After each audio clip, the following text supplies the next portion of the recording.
century, the capital, Mogadishu, its name meaning seat of the Shah in ancient Persian, was being considered by the colonial powers.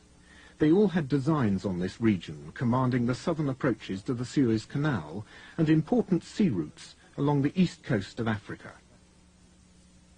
It was an easy takeover, for the Somali elders were happy to recommend being under the protection of any nation offering friendship, a characteristic which would one day prove a destructive cocktail.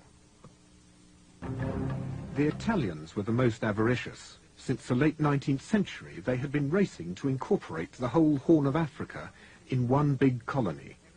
Eritrea was already under their influence. However, France took the northwest around Djibouti, Britain the north, and the Italians the south, by far the biggest and most productive part. So southern Somalis learnt Italian and Italian commercial